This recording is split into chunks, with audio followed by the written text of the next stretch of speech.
3 months with the M4 MacBook Air, and with us being in the heat of Prime Day, I came across the fact that this laptop is $150 off right now, effectively making it one of the best, if not the best, laptop tech deal right now for your money. So for people thinking about splurging on a new MacBook, I wanted to share 3 reasons why this laptop is incredible and a few downsides that you should be aware of to help you make the right decision for yourself. Starting with positive reason number 1, its portability is undefeated in ways that you may not fully understand. For one, the obvious is that these laptops are razor thin and incredibly light to take around with you day to day. It barely adds any significant weight in your bag, and that's a huge thing for students or just anyone who's on the go who already carries a ton of stuff in there. Second, if you wanted to go for the 15-inch instead, I'd highly recommend it because even at that larger size, this laptop still feels weightless relative to how big it is. Like, I currently use the 15-inch model, and it's been awesome having all of that extra screen real estate without feeling like I'm carrying a brick, which is what I would say about something like the behemoth of a 16-inch MacBook Pro, which I actually used to have some time ago. Third, when you think about the compromises, because that's what happens when you go the route of like losing weight in your tech products, Apple is still able to deliver a lot of top-end features that make this laptop feel premium. For one, its design is undefeated. It might just be the prettiest laptop out there. I have the sky blue color, which is most of the time more like a silver color, but I digress. You're getting a really responsive keyboard, a giant trackpad, especially on the 15-inch model, and even the speakers are quite good on something like this. Like, they're far better than what you would find on any typical Windows computer and quite good relative to what you'd get from like a MacBook Pro. The display is stunning as it comes with Apple's liquid retina display, which makes watching stuff on here look really good, and even doing color specific work is awesome because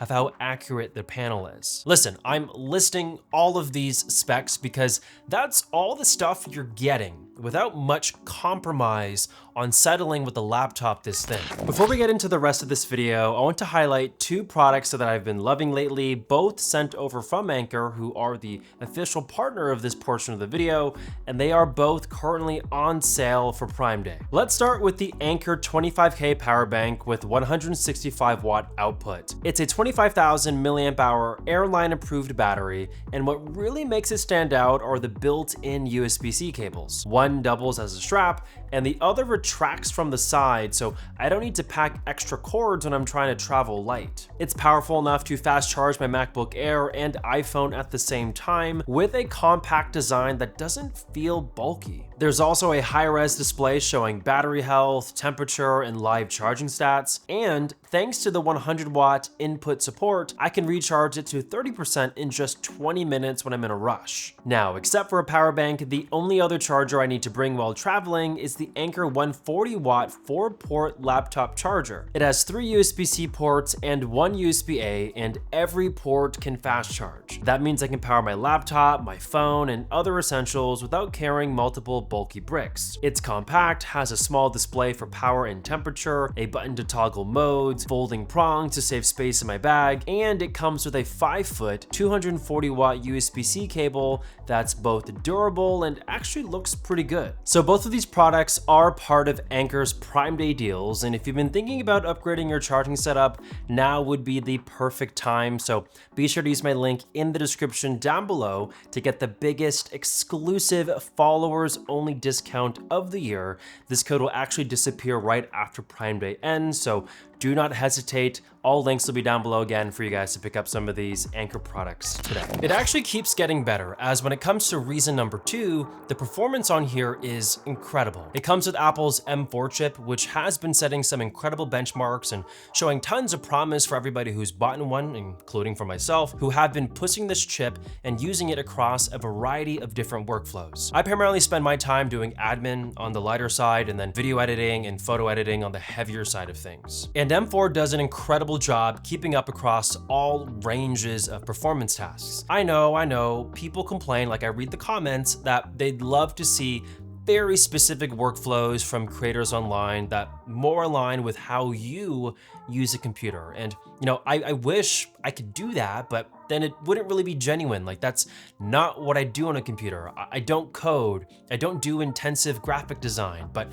what I can say at least is that there was a time when I ran my entire YouTube channel off a base model M1 MacBook Air with 8 gigs of RAM back in 2020. So 4 or 5 years later, M4 smokes that machine.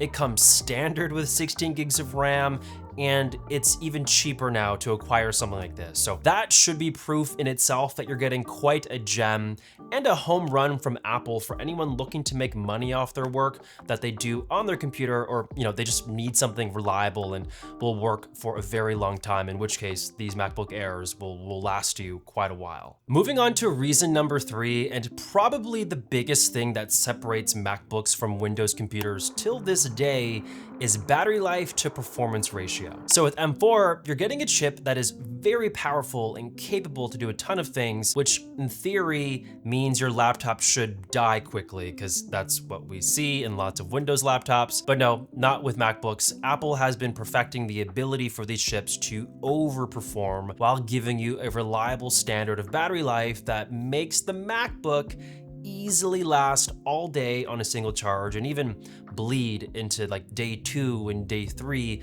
depending on how you use it. These chips are just so efficient, guys, and until Windows manufacturers can really get this right, it's one of the biggest reasons I hesitate to recommend a Windows laptop to people. But let's pause, like, I don't want to get confused here. That doesn't mean I don't recommend Windows computers. There's tons of awesome Windows laptops out there that I really do like, but when you think about the needs of like the average person looking for a computer in society as a whole, you'll be hard pressed to find people who don't have battery life that is at the very top of their list of priorities. Okay, so that's me putting the MacBook Air on a pedestal. Now let's bring it down just a notch and discuss a few key things that stick out that do suck about it and could be deal breakers if you are aware of this information. So number 1, if you are a power hungry user for performance, while M4 is incredible, it doesn't touch M4 Pro, M4 Max, or M3 Ultra. Like, those chips exist for a reason. They have a meaningful amount of extra GPU performance that really makes a difference. So I typically recommend that if you do make money from your computer, like I do, speed matters a lot. Like, while you can achieve very similar tasks on an M4, it's going to be slower, and it won't be as fast on the higher level chips, and time being wasted on waiting around or things lagging or not loading fast enough can be expensive for lots of people. Even if it's only 5 minutes here, 10 minutes there, that adds up over time. Number 2, Apple created this problem sort of for themselves, which is the addition of nano texture on the MacBook Pros being a huge deal. Like, if you're not familiar, it's an upgrade that you can pay for only on the Pro model, where it greatly reduces the reflections you experience in harsher lighting conditions. Like, no joke, like, this really works, guys. I've been able to use my M4 MacBook Pro basically anywhere. It's been a huge unlock for someone like me who does like to work outside of the house time to time, and